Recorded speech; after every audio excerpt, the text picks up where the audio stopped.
to today's webinar, AVE's final webinar for 2022. I'm Eliza Cotton from the Child and Family Evidence team here at AVE. Well, another year has raced by, and looking back on the webinar program, we decided to repeat one of our highest performing of the year, supporting the developmental needs of children with neurodiversity. First broadcast in February, this webinar brought together Sarah McLean and Claire Holmes in a fascinating discussion about neurodivergence. Feedback from attendees showed that they really appreciated the strengths-based approaches discussed, the psychologist's perspective, and the practical strategies to implement in their work. 98% of people said that they would incorporate what they learned from this webinar in their work. This is clearly a very relevant topic to our audience, so we thought it was well worth returning to today. We appreciate the time you take to provide feedback as we strive to make our webinars relevant and practical to help you embed evidence in your work. There is no live Q&A for this webinar, but we are still happy to help with any technical issues that you might have. Don't forget, all the resources discussed in this webinar are available on the event page on the AVE's website. As this is our final webinar for the year, we hope you have a very happy and safe end of the year, and we will see you back in 2023 for another must-see webinar series. I will now hand over to my colleague, Jasmine McDonald, who will continue to introduce the webinar. I'd like to start with an acknowledgement of the Boonwurrung and the Wurundjeri people, the traditional custodians of the land on which I'm speaking to you in Melbourne. I would also like to pay my respects to the elders, past, present, and emerging of the Kulin Nation, and extend my respects to other elders and Indigenous Australians attending the webinar today. Today, we're joined by two fantastic presenters to discuss research and practice insights in the context of work with children who experience neurodivergence. Such children may need additional support to help them engage and benefit from counselling, develop new skills, participate in learning environments, and to develop self-regulation. Right from the outset, though, we want to acknowledge that there are ongoing broad discussions around terminology, and we acknowledge that neurodiversity is a feature of the human experience. And today, what we're primarily discussing is neurodivergence, which refers to a range of developmental conditions and experiences, like autism. Hopefully, the rich discussion today, though, shows what really matters is the children and families that we work with see in our practice values and behaviours that recognise, support, and celebrate neurodiversity. So setting the scene for us today, we have Dr. Sarah McLean, registered psychologist and the knowledge translation advisor for Emerging Minds. Sarah works with families in child protection, disability, developmental difference, and challenging behaviours. Sarah's interest and depth of knowledge about child development is immense, so we're really thrilled to have her presenting today. And Sarah also wrote the CFCA paper, Supporting Children with Neurodiversity, that this webinar actually builds upon. We've included links to this paper on the event page and in the handouts for this webinar. So Sarah, welcome.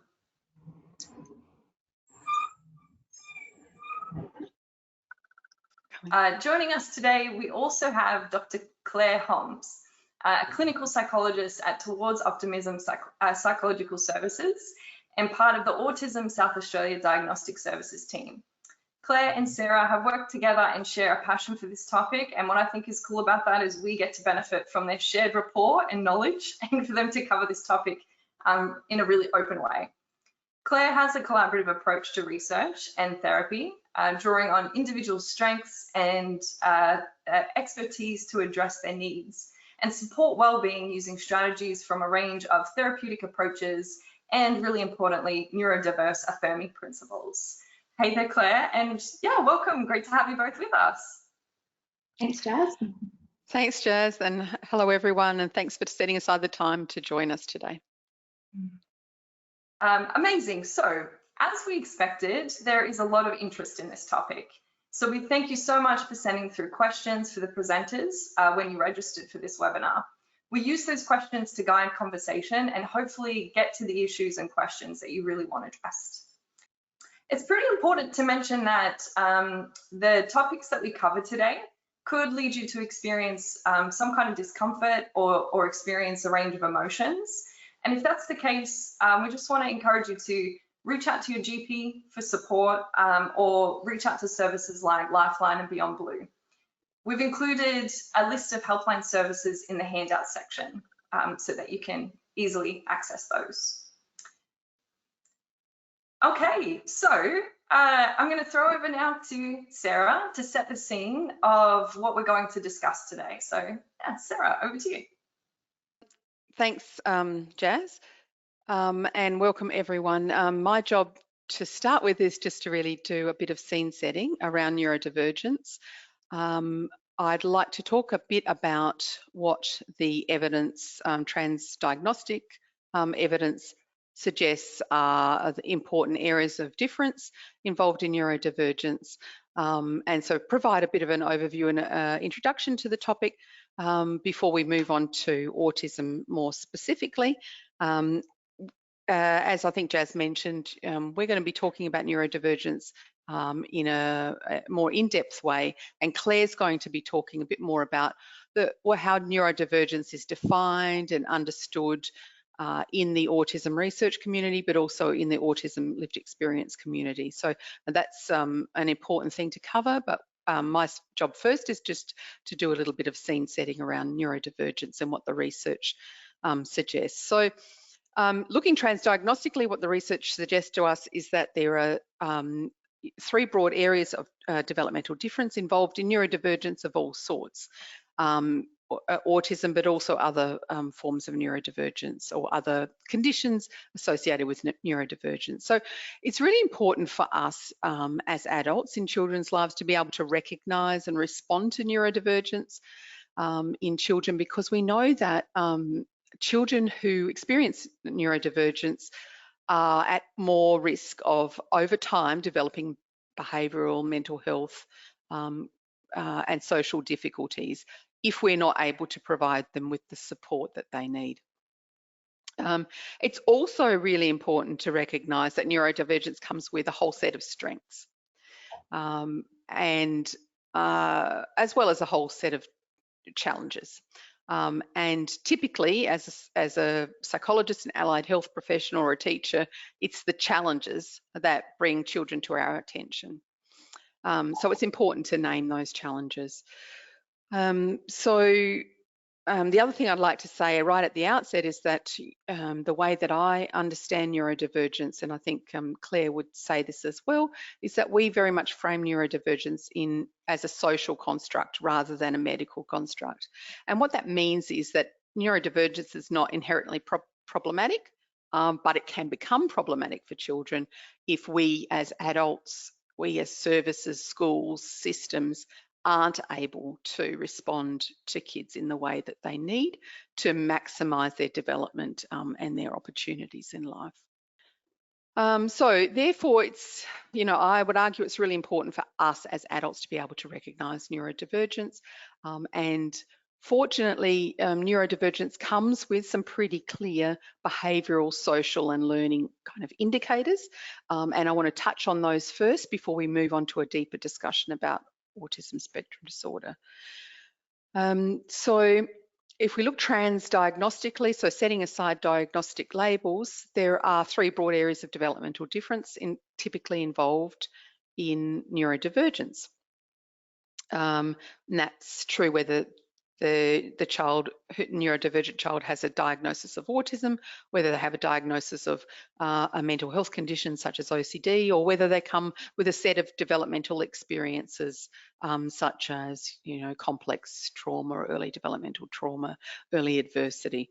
So putting aside the diagnostic labels, we find that neurodivergence is associated with some pretty clear areas of developmental difference.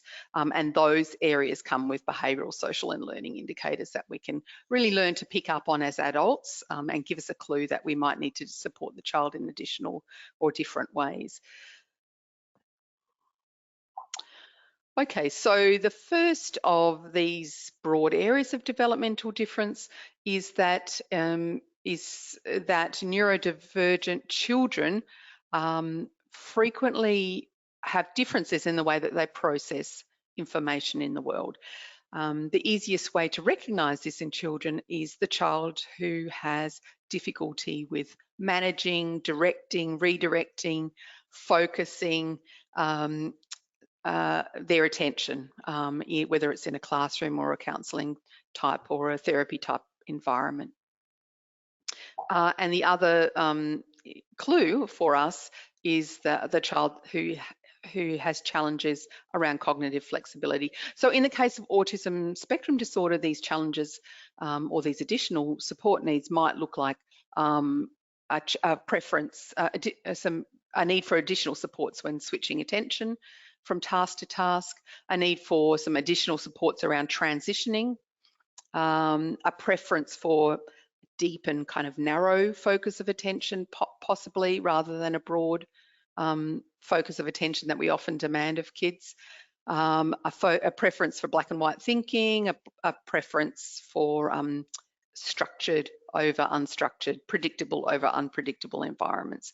So it's common for neurodivergent children to have differences in the way that they process the world, and that as adults, we can help them by making their environment as predictable and structured as possible, and reducing their cognitive load, their language load, to respond to their natural preferences, but also helping them by simplifying our language and leveraging visual supports to help kids to focus on what we would like them to focus on, to focus their attention, and to kind of participate in learning and to participate in therapeutic supports.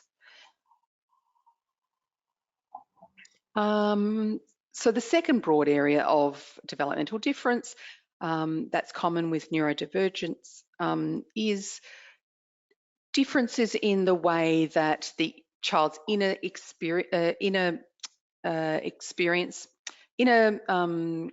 sensations and perceptions are experienced, how efficiently they are recognised and understood, but also how the child then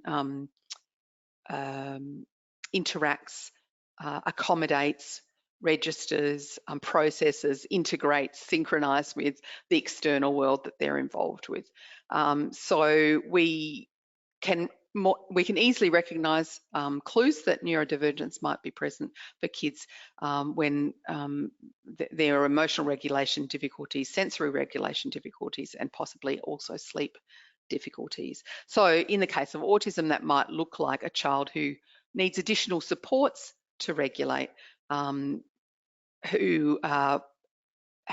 may have strong sensory preferences and strong sensory aversions, and who might need some support around managing and creating a sensory environment that works for them, that keeps them focused and attending class. And also, typically, that might also involve difficulty with sleep.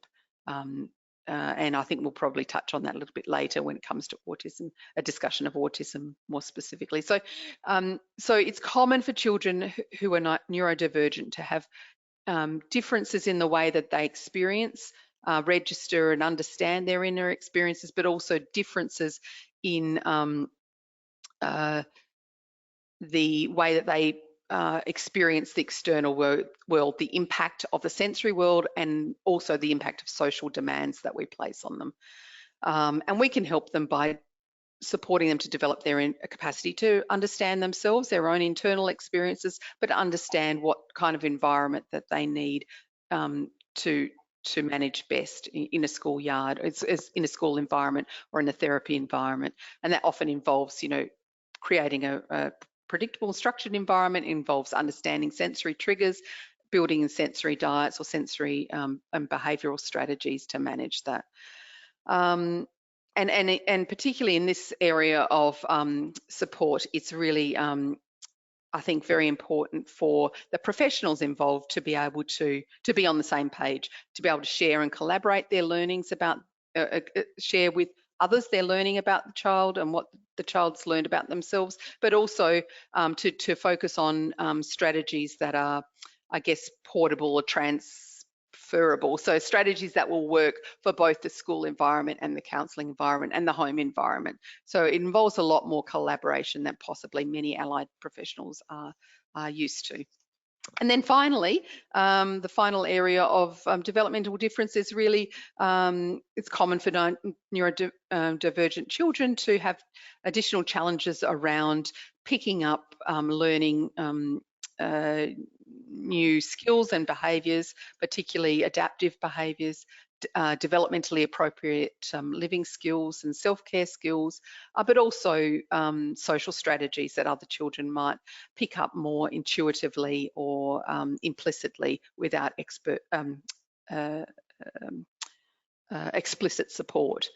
So it's common for children who are neurodivergent to require some additional specialised and explicit support to learn new skills that in turn then helps them to participate fully in society, in learning, in social relationships and whatnot. So it's the adult's responsibility to understand the child as a learner, what their learning needs are, what motivates them as a learner, and how they like to be prompted, understand them as a learner, but and what's their cognitive level, understand them as a learner, but then also use very explicit, structured and systematic approaches to help them embed new skills.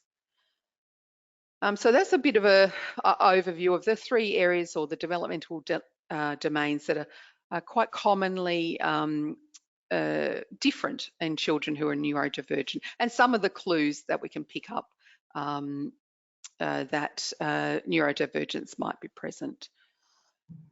So I think I'm going to hand over to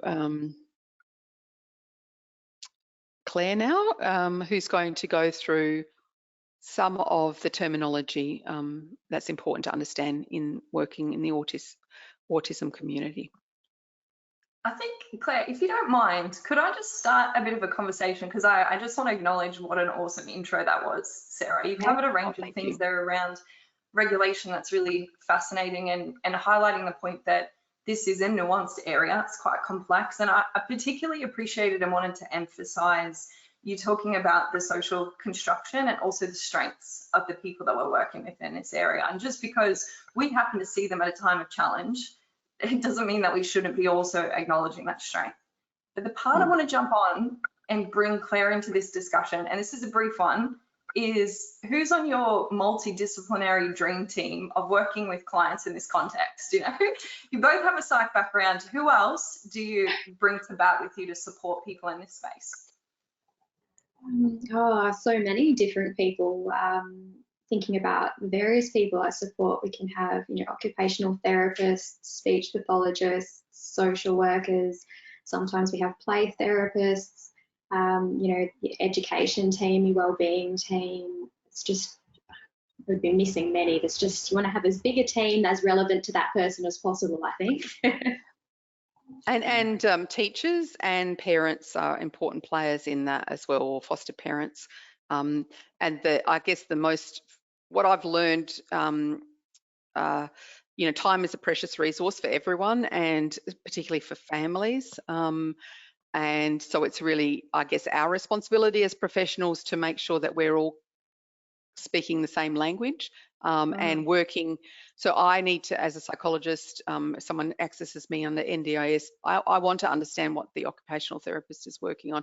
I want to understand what strategies the teacher's using in the classroom so that we can join them up. My job then is to fall into whatever's already in place and help the child to kind of internalize that, if that makes sense, rather than adding another set of new experiences into the child's life. So that kind of idea of really collaborating well, like you're saying, Claire, is really key. Yeah, amazing. Thank you both for that. I think we're off to a fantastic start. So we're talking today about a particular type of neurodivergence. We're going to focus on autism. And so, Claire, I'm wondering if you could talk us through, as Sarah was segueing to before I jumped in, could you talk us through some terminology and some considerations when we're talking about autism? Sure. I think it's really important to acknowledge that language around neurodivergence and autism is continually evolving. And I think one thing that I've found really helpful in the area is to really just check in with what language is a specific person you're working with using and what do they prefer. And so throughout this kind of discussion, you're going to hear terms like neurodivergent and neurotypical. So I guess just to make sure we are all on the same page, a neurotypical person is simply put someone who isn't neurodivergent. And a neurodivergent person is just someone whose brain functions in a different way, which means how they experience the world, their emotions, aspects of their physical environment, all of those sorts of things. It's just different from the average person or the general population. And that includes a wide range of people. So neurodivergent people can be people on the autism spectrum, ADHDers, includes learning differences. The list just goes on and on there. And you might notice today in the language that we're using around autism, we're mainly focusing on using identity first language, so autistic person, or person on the autism spectrum. There was a big survey in my state, and that was what came out from the autism community about what language they preferred best. So that's what I'll be using today, but I really encourage you to just tune into whoever you're working with and what they prefer as well. Go from there. Yeah, great. Did you have anything to add to that, Sarah? No, I think that's really nice. Sarah was talking about some of the different areas of neurodivergence that we might see in children. So Claire, I was wondering, so that we have something to pin these ideas to, could you talk us through the case study of Shay and kind of getting a sense of what some of the things we're talking about might look like? Sure. So with the resources that came through, there was a case study about Shay, who is not a real person, but is sort of based on the feedback that we got from you when you registered for the webinar, and also just our experiences working with people on the autism spectrum. So Shay is a 10-year-old. She's recently been formally diagnosed as an autistic person, and she lives with her parents and her brother, and they migrated to Australia a number of years ago. And everything's been going pretty well for her. She's been attending the local primary school. But the sorts of things that I might see as a clinician is that I'm getting some feedback from the young person that perhaps they don't want to go to school, they're really stressed, they just know something's off, but they can't really tell me what is off for them. And with Shay, in the case study, we kind of talked about her parents, giving, some feedback that she's having more meltdowns, she's really struggling after school, her concentration is just not what it normally is. Teachers might also be commenting she's needing some extra support socially, her learning, her engagement there, everyone's just noticing that something isn't right for the way Shay normally functions. So we'll be using that as a bit of a start-off point, I guess, today. Yeah, great. Thank you for that overview. So I'm feeling like the first place we should start is, really how can we support people thinking about this case study with Shay? How can we support non-neurodivergent or neurotypical people appreciate what the neurodivergence experience is like? Yeah, I think that's a really important thing, because whatever we're doing supporting someone who's neurodivergent, we need to make sure we're all on the same page.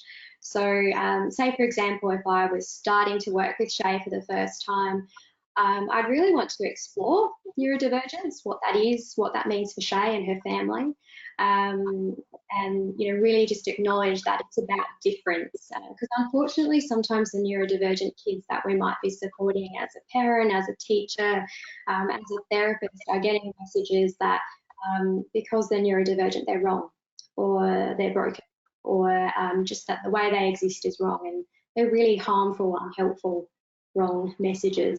So, in the resources, I think we've put some, accounts from autistic people about what it means to be neurodivergent. There's some lovely examples of that, and that can be a really helpful starting off point, get some actual perspective from the neurodivergent community, whatever particular community is relevant to the child that you're supporting. You know, being able to see people that are like them is really helpful in getting those conversations going. Yeah. Yeah, I think that the thing that I'm continually hearing in the messages from both of you is looking for that individual nuance of it's really good to have a broader sense of what neurodivergence might look like, but what is it like for this person, and a client-centered focus. What's happening for them, and what supports and needs do they personally have? I'm wondering, just in covering that, Sarah, is there anything else you wanted to add to, you know, that broader understanding for neurotypical people and the appreciation of working with children and families in this area?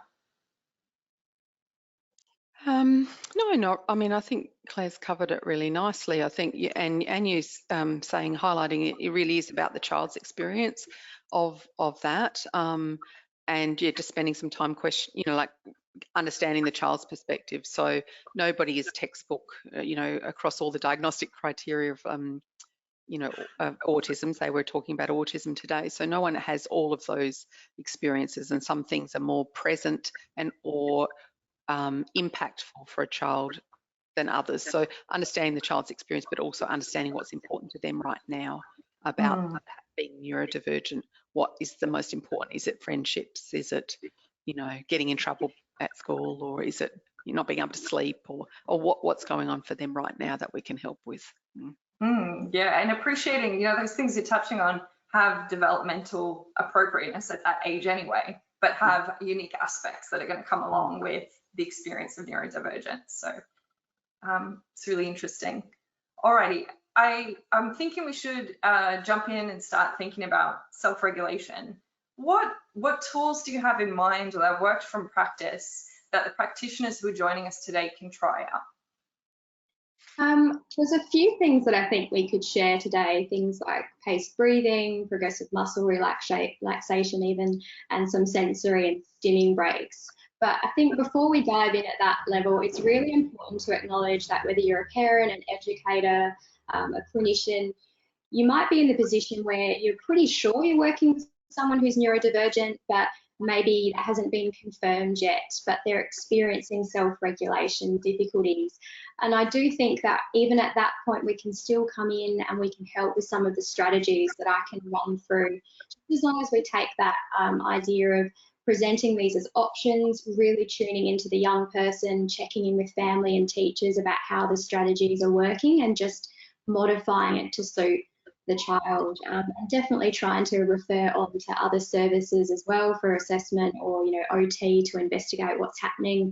You know, but in the meantime, if we're really careful and cautious and just use the resources we have already, there is no reason that we can carefully just try to help in that sort of phase. So I guess jumping to paced breathing, we talk a lot about breathing with regulation, and I think it's really important just to, whether it's with the young person or the family, to kind of talk through why. It's got to have some relevance for us to want to do any of these tools. So I guess why everyone harps on about breathing is because there's been a lot of research that essentially shows that when we're feeling different emotions, we have different breathing patterns. The really cool thing about that research is that it shows that even if we're not feeling calm, if we copy the way someone does breathe when they're calm, we actually start feeling calm. So that's why everyone goes on about, you know, take a deep breath. And what I would usually work on with someone like Shay is just focusing on breathing out longer than you breathe in. That is the calm breathing pattern. And I might do something like suggest to the family, if they got any junk mail lying around, once they've finished reading with it, maybe get Shay to tear out some of the pages, screw them up into little paper balls, and have a very slow race to see how smoothly and slowly you can blow them across the table. It's a great way to kind of practice the skill in a fun way, get some feedback about what that looks like. And for people around Shay's age, but, you know, even older people as well, there's a great little app in our resources. It's called Panic Shield, and it gives you a bit of a visual cue to breathe in time with. It's very fun for the kids as well. You can pick the shape or the colour on the screen. It's completely free, and it just expands and decreases in size, and essentially just breathe along with it. You can even adapt the length of the breathing just to suit whoever you're working with, because for some people, 5 seconds out, 3 seconds in, they're going to be gasping for air. So you can play around with that, which is good. And, you know, progressive muscle relaxation, that's also in the resources, but the same principle. If we can make our bodies pretend to be a bit calmer, they kind of relax as well. So one that's really popular that is pretty easy for whatever context you're in to use is one called Squeezing Lemons. With a neurodivergent person, I might try and bring in their interests. So let's say Shay's particular focus at the moment is zombies. So what I might do with her is say, okay, I'm going to pretend to be a zombie. So I want to stretch out like you're trying to eat someone's brains. And now squeeze those fists, you've got the brain, squeeze, squeeze, squeeze, and now we're all going to go floppy like a jellyfish. So just an example of how you can adapt that a little bit to suit the child, but you can make it squeezing lemons if zombies aren't relevant for whoever you're working with as well. Yeah, so there are a couple of ones, and I guess before I jump across to, you know, perhaps looking at sensory and some stimming ones, perhaps Sarah might have something to add there as well. No, I mean, I guess the only thing, I mean, I really love those, like those physiological sort of things, and some, you know, down the track, perhaps not at the initially, but, and depending on the child's needs, you know, maybe some of those, addressing some of the kind of thought or cognitive aspects. It's also helpful just flagging that there are a range of kind of off-the-shelf programs like Superflex and We Thinkers and programs like that target that kind of one feature of autism spectrum disorder with that kind of inflexible kind of thinking, and try and encourage children to have a bit more flexibility. But that's kind of a longer term thing when you say Claire, but, and also depends really very much on what the child's level of functioning is, or the social detective program. A lot of schools have these kind of programs as well. So just tag teaming with the school about what they are using already is sometimes helpful. Yeah, nice. I guess the other things, thinking about strategies people can run with right now, I'm a big believer in sensory breaks and stimming breaks. So I'm just going to tackle sensory to begin with. So we know that all of us, whether we're neurotypical or neurodivergent, we all have sensory preferences. Where I think it is different for neurodivergent people, and focusing specifically on autistic people, is there's a sensory need. You know, in order for your sensory system and your body to regulate and feel calm, those needs have to be met, and they can look very different to a neurotypical person. So for a lot of neurodivergent people, it's really handy if we can, you know, refer on to an OT. But in the interim, perhaps while you're sitting on a waiting list or that's on the to-do list, you can look around at, you know, the resources you might already have. And again, being really mindful of presenting options, and say, for example, if Shay seemed really upset by one option, we wouldn't go near that again, but we'd make a note and share that information with other people in the team, and certainly with the OT. So things that I tend to do is I look at visual things we can do, touch, texture-based things I can do, and movement. So for visual, a couple of my favourite go-tos are Where's Wally? Might pull out the little Where's Wally book and go, oh, I've got a challenge for you. What's the funniest thing on this page? What's the strangest thing? And of course, Where's Wally? You know, if you haven't got your books handy, something like how many red things can you see in this room? Gives you a bit of feedback about whether the young person you're working with really tunes into that, if that helps them concentrate and regulate. For tactile things, sometimes, you know, at home there might be a favourite blanket or something that they can seek out. In the classroom environment, we might have a sensory space with a few options, but we can also work a little bit with what we've got, especially with movement. You know, are there swings nearby? You know, can we have some sandpit time or some water play, or can we do funny walks across the classroom? All of those sorts of things are things that don't really require resources too many.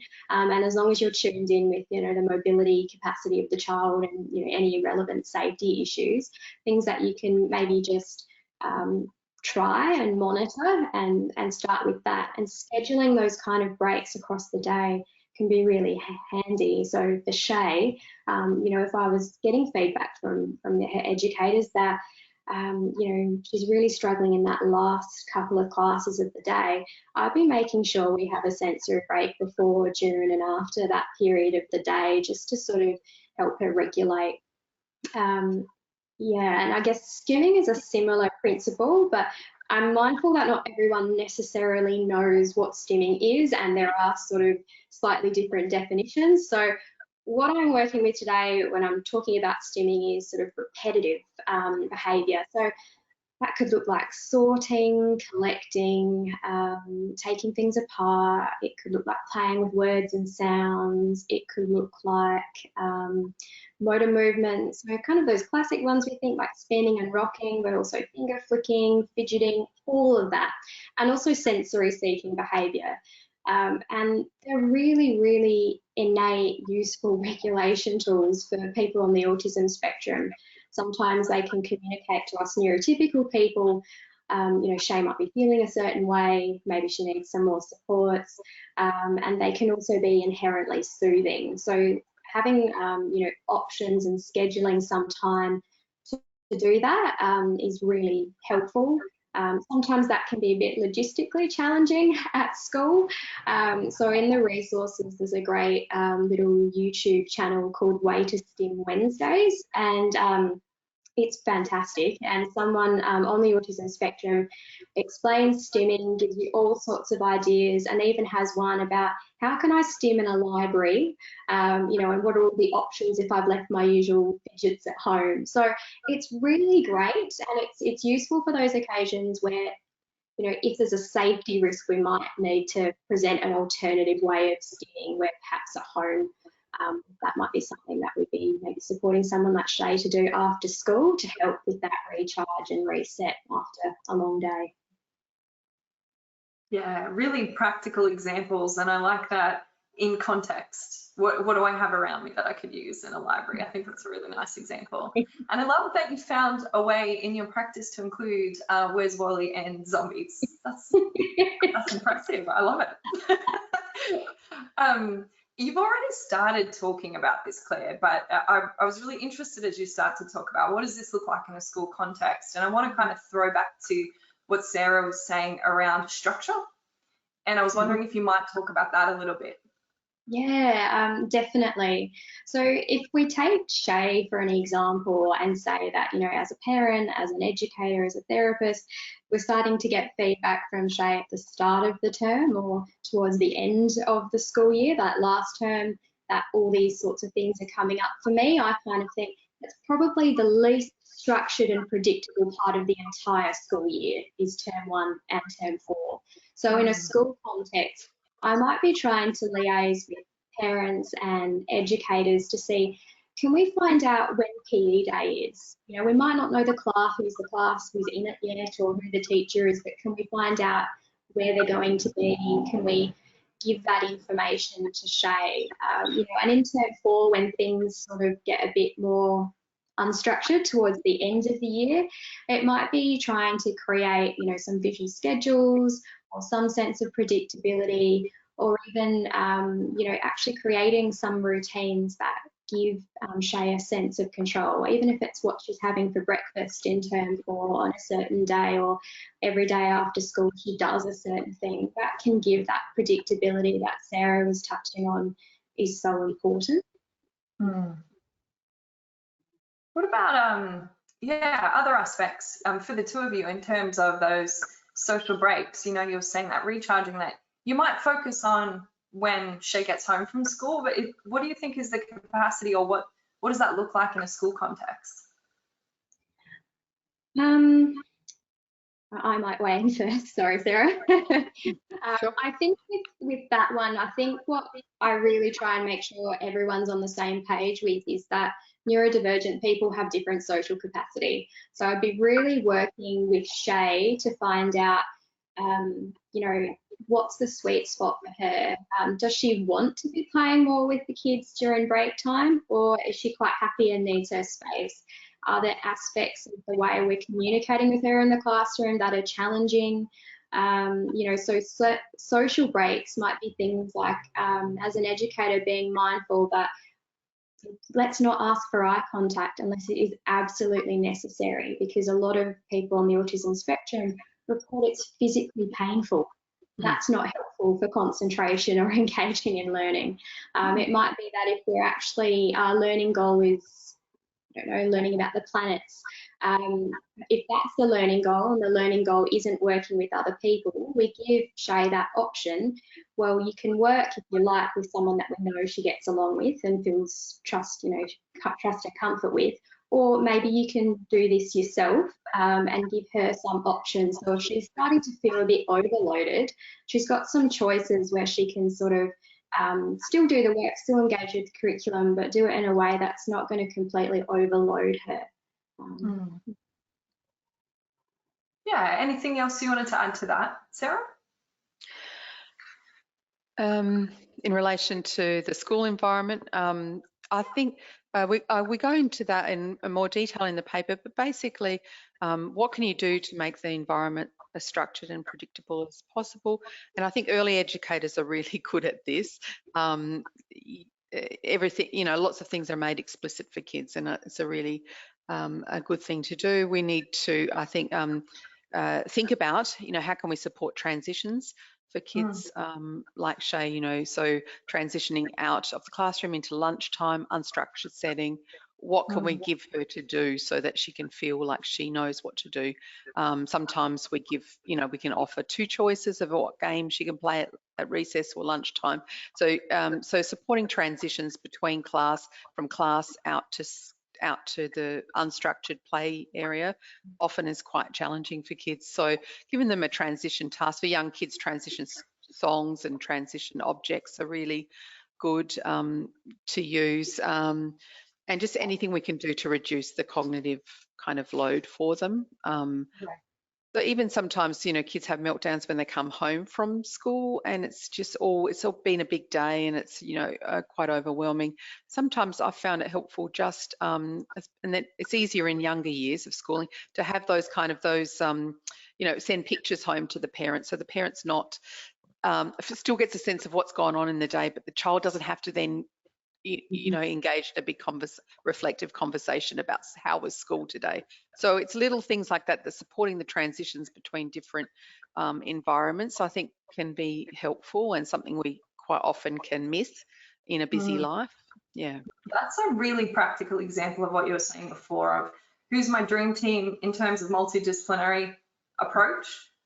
It includes teachers, it includes parents that support transitioning across. I think that's a really nice, tangible thing for us to think about.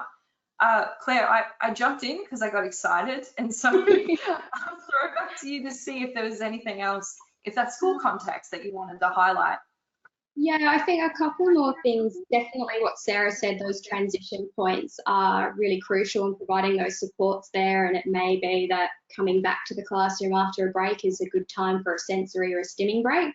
But I guess some other broader things I would add is that we know from speaking to people on the autism spectrum that certain types of socialising work really well for them. So in a school environment, if we can provide some opportunities to facilitate that, that's going to help with friendship. It's going to help make break times a positive experience. So lots of people, lots of autistic people talk about one-on-one interactions or having a familiar person there. definitely eases that socializing, and also around structured activities. So sometimes just being in the same space as other people doing an activity, be it, you know, a craft activity even, or Lego or computing or something like that, where you can socialize if you want to, but you're also just hanging out with other people with the same interest. So that can sometimes be something that's useful to set up at school, and it doesn't always have to be that resource intensive. It might be that there's, you know, a craft station somewhere, or, you know, once a month there is something in the library that's a little bit more facilitated, and just making sure that we're mindful of the social needs of those young people on the autism spectrum. So we know that we have to be careful about how we're putting in social supports. So it's kind of looking like teaching a young child on the autism spectrum to behave like a neurotypical child. It's not, we get lots of feedback from older people on the autism spectrum that it's really not helpful. And sometimes what we're inadvertently doing is telling them that they're inherently wrong in the way that they want to socialise. So we can certainly support with strategies for things like social safety, or if the young person's coming to us and, like Sarah was saying before, saying, I really want to make friends, but it's hard. We can certainly support with strategies in that environment, but we have to just be really careful about how we're doing it, and that we're not overloading, because it's really cognitively demanding to have to hack out in a non-intuitive way how I'm supposed to go up and do this. And so if we can meet everyone halfway and really be selective in what, you know, social supports we're putting in and why, that goes a long way. Do you find sometimes, Claire, that sometimes the need to teach social skills is reflects sometimes, you know, parents' desire or other people's desire, adults' desire for them to, or, you know, or do you not? Did I get that wrong?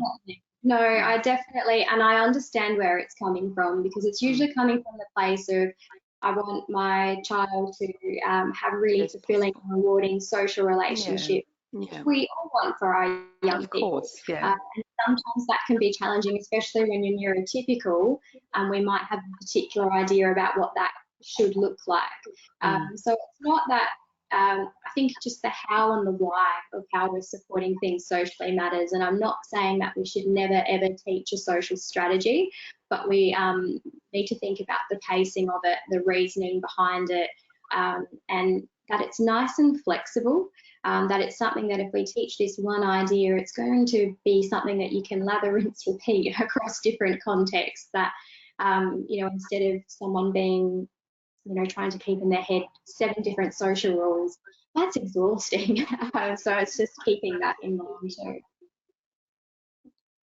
Yeah, I think that everything you've covered so far is really fascinating, and normalizing and extending upon a bunch of experiences that are typical but with nuance.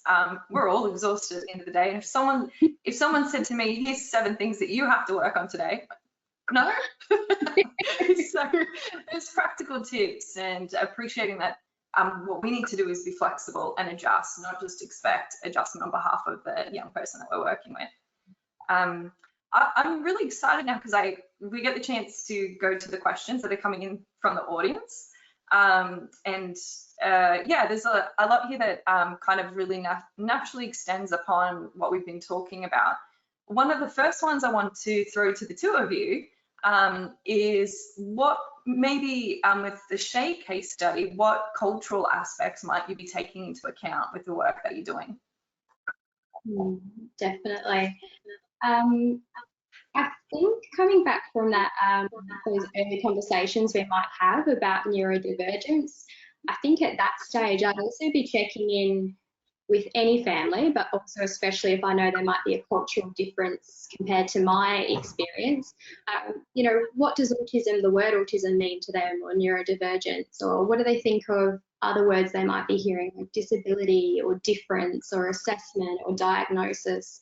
Because, you know, we do need to acknowledge that different cultures have really different perspectives on that, and sometimes that places, you know, more culturally diverse families in Australia in a bit of a bind, because they're trying to work within their cultural norms and values, and they might be quite different to the systems that might be really pushing things like disclosure and certain terminology that might have a very different meaning from their own culture. So I think validating that, casting around resources, there is in the resource pack for First Nation families that we might be working with, a really lovely book about neurodivergence in general, and would apply nicely to young people on the autism spectrum, that takes it from that cultural perspective. So there's great stuff out there. It's definitely worth having a search on the web as well to see, what we can bring in to support that. Yeah, right. Okay, I am just, sorry, I'm pausing for a sec as I was flicking through and considering the questions. One of the ones that has come through from a few people is that connection between neurodivergence, specifically autistic people, the things we might be working with in this context, and trauma experiences. And I kind of was thinking this earlier when Sarah, you were talking about the ability to control an environment, the predictability, and so some of those elements can overlap a little bit. Yeah, I guess I'd like to leave that open for the two of you to kind of share your experience clinically of the overlap here and things people should be thinking about. I guess I would just like comment. I get a lot of questions about, like, is this trauma or is this disability, or, and I understand the question, and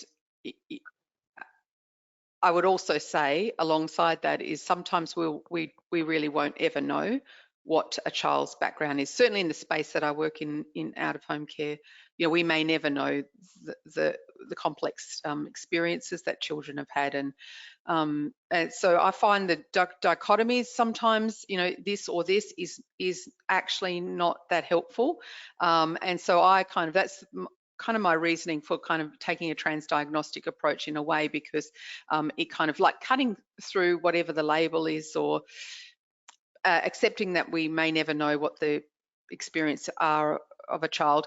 What are some of the things we know will support them? And if we work in these ways, so neurodivergence informed approaches will also, the same kind of things that a child who's experienced complex trauma will benefit from as well. So I kind of don't see any mismatch there, so that, providing structure, supporting self-regulation, supporting learning and participation are going to help any child to participate more in the world.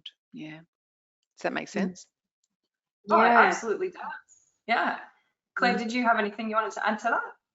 I'd say definitely I agree with everything that you said, Sarah, and I think we don't mean to, but sometimes we tie ourselves up in knots when we're not sure, is it neurodivergence and some form of neurodivergence and trauma, and there is discussion that trauma is neurodivergence in itself as well, so I think those commonalities are really important to focus on, and at the heart of it we know that whether it's coming from a trauma perspective or an autism perspective, there might be self-regulation, so challenges. So if we can just step in that do no harm approach, try some strategies, see what works, that's what's really important. The one thing I would say, that's just something I see a little bit as a practitioner, is that sometimes it is, if we can figure out whether something's been driven more by trauma or more by autism, that's helpful to tease out. So say, for example, we might see toileting differences in both populations, or where there's overlap. And so sometimes we might need to kind of go, oh, this sensory approach is helping, but not as much as I would expect. And maybe that's telling us there's something to do with trauma angle that we need to factor in a bit more than we already have been. So again, just being flexible. And similarly, that you might want to work to reduce the cognitive and language load when you're interacting with kids, but for different reasons. But the practice is, the starting point might be very similar. Yeah, and comes back to that information gathering and taking the lead from the child and the family, like you were saying at the start, something that you incorporate to what can you work out, what do we know, and then trying to take that transdiagnostic approach. And for anyone who's interested, Sarah's already mentioned this, but I think it's a good thing to say. If you go to that paper, there's some really practical examples and explanation of that approach within the paper. Alrighty, some other questions that we have. One of them is around formal peer workers being used to support people people with neurodiversity. Any kind of comments on thoughts on the extent to which peer support workers are being used? It's certainly something that I see, it's certainly something I recommend within, NDIS funding, and I'll say some peer work might be really helpful. I think it can be really useful speaking to someone that's had a similar experience, has a similar vantage point to you as well. I think it's sort of a growing area, not just within the neurodivergent community, but within mental health and other sectors as well. I think it can be really helpful. And again, I know we keep saying the same thing, but coming back to what works for that person, because with any relationship or support, there needs to be a good fit between the people. So not every neurotypical person gets along, and it's the same, not every neurodivergent person gets along as well. So I think it is a really, really great support, and just like any support, work to find the right fit of peer worker or any other worker for that neurodivergent person. Yeah, nice one.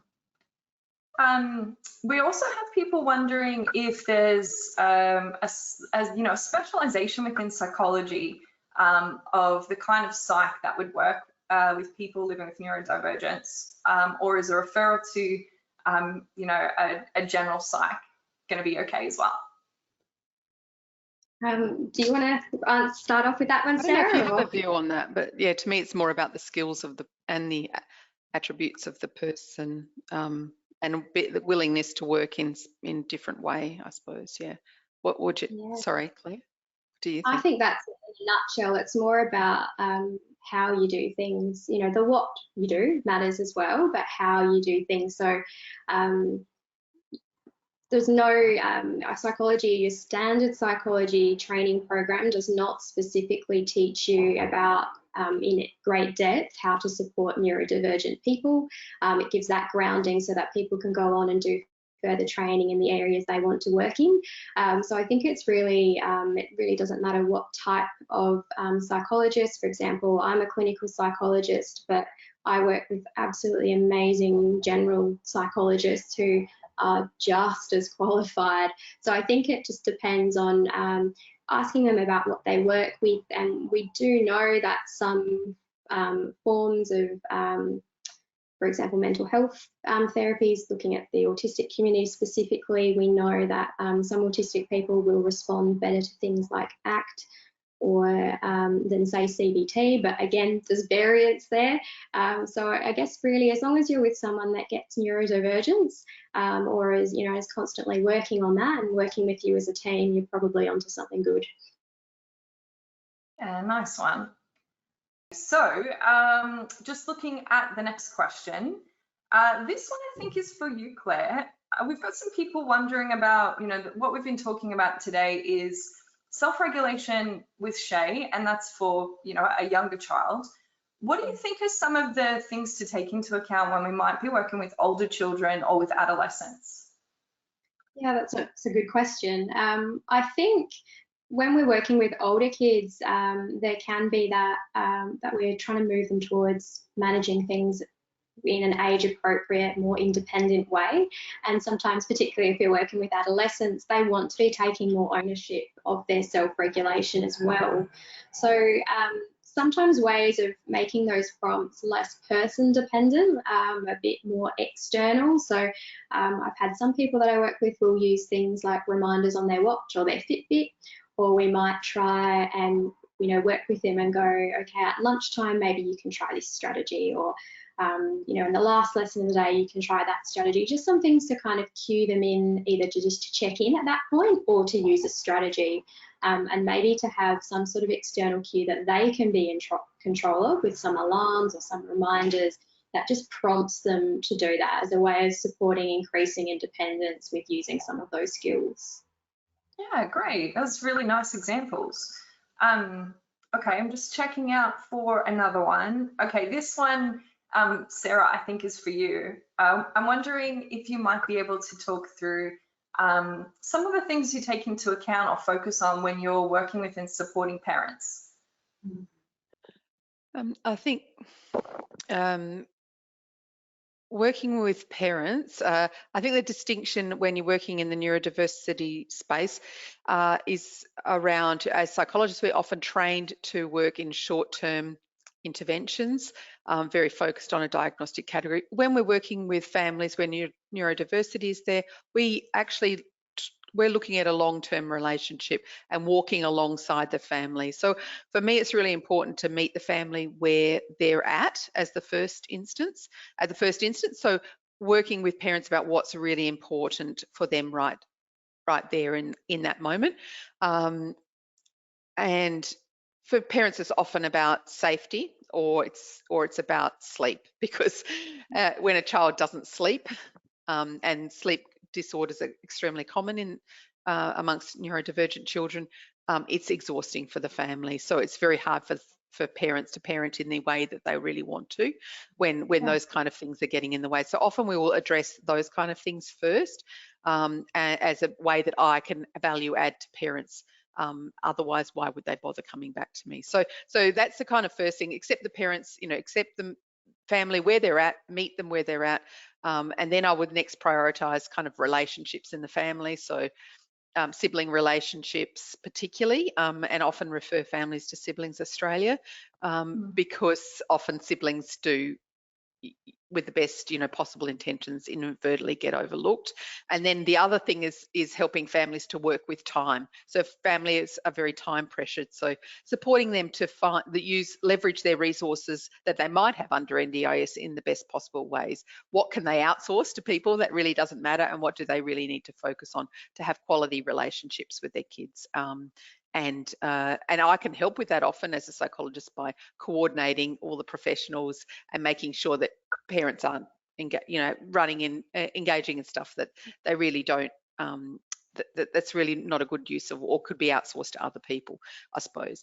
And really finally, just in terms of neurodivergent children, it's a life long journey, and so I find it's really important to work with parents around reframing, particularly behaviour, because a lot of people come to me around behaviour concerns, that it's not that they don't or they won't, but it's just that they can't right now, and so that kind of reframe is often very helpful. Yeah, absolutely. What I'm hearing from what you're saying is that kind of systems approach, and almost like a Maslow's hierarchy of needs, like we all go to sleep. Right. Yep. And let's build up from there. Yeah, absolutely.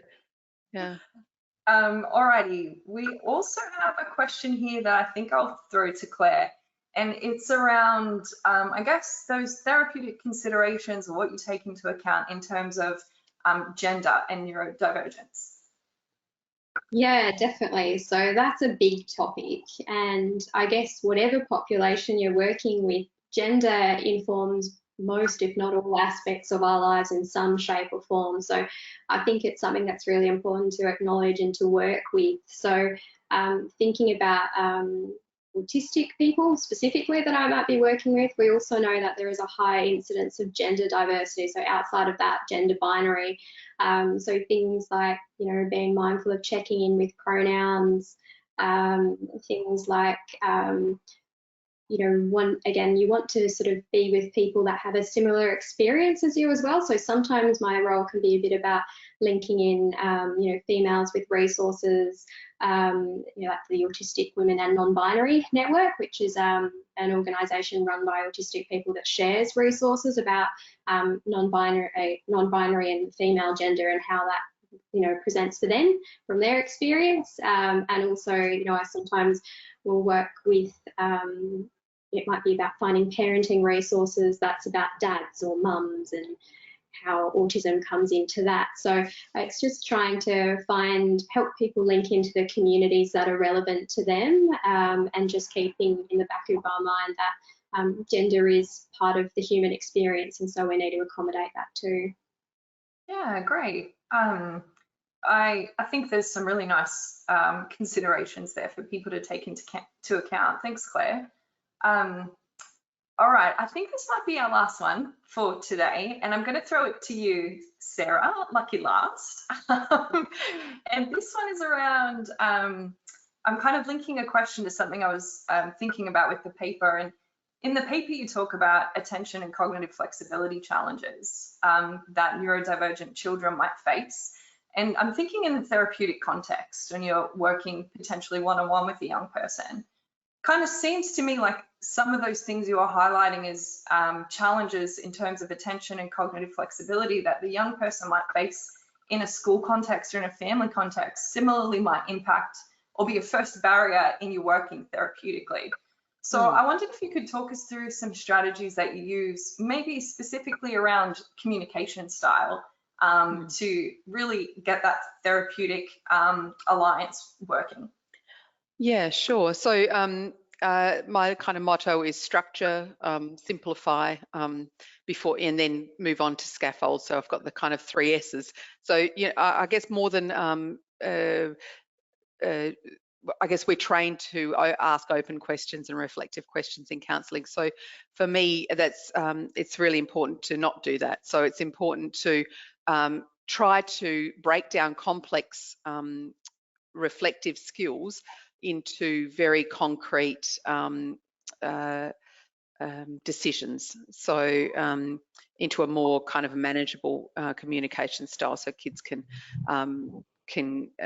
find it easier to engage and understand what it is they're doing in therapy. So the very first thing probably is just to give an explanation of what a psychologist is and what I actually could do for them, and just a couple of possibilities, and then ask them, are any of those things of interest? Sometimes we'd use their own interests, like for example, if they're interested in Thomas the Tank Engine, we might say, something like, well, we can help you to feel more like Thomas and less like Gordon, sort of using their own interests, like Claire was talking about before, to kind of make the what's in it for me kind of conversation work for kids. And so from then, really what I'm trying to do is make complex kind of metacognitive kind of conversations that we might normally do in therapy are really, really concrete. And I do that by breaking the questions up, using the blanks levels of question, try and make the levels of questioning as low as possible, but also use visual supports whenever I can to help them focus their attention and help them get to the core concept of what I'm trying to get them to decide on. So instead of asking, how are you feeling today? How was school? I would say, well, is it mostly bad or mostly bad or mostly good today? So kind of breaking it down into simple questions, and then you can move on to choice questions. Would you like to do this first or this first? For example, as a very simple example, and then when you're asking them to reflect on their experiences, which are higher level questions, then you can bring in visual prompts like thermometers, zones of regulation cues, and the various range of strategies, visual strategies that you can use. And then when you're asking them to make kind of the bigger question decisions, semantic sort of stuff, who's a safe person in your life, that kind of stuff, then there's visual resources you can use to help them to make those decisions or communicate their needs, participate in their goal setting and decision making.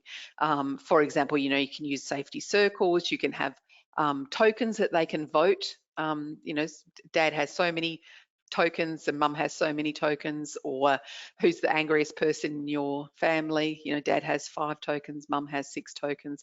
So it's those kind of trying to anchor complex concepts into very concrete, tangible ways, and visual cues visual prompts are a very big part of that. It's almost like, it sounds like, tactical empathy is really trying to understand how the person you're working with understands the world, and then you being more flexible to incorporate that into the work you do. And I like that you highlight, it's almost like, everything that you were taught, unlearn it. I mean, not quite, but in terms of those open-ended questions, yeah. A little bit. I mean, I think, Claire, you mentioned before about, being flexible, and I think that's possibly, I don't know about with autism, but, neurodivergence generally or disability generally, it's up to us to be, to take on the role of being flexible until such time as our young people can internalize that themselves. Yeah. So true. Absolutely. I've really enjoyed this conversation. I would consider myself quite fortunate to be in this position. And we've really covered a lot of interesting ground. There's a lot of practical tips there and things for people to think about in their own practice. So I just want to thank the two of you for making the time, coming along and sharing the experience and knowledge that you have. Thank you so much. Thank you. It's Thank been you, an Jess. absolute pleasure. And thanks for your time and facilitation, and thanks to everyone for joining us today.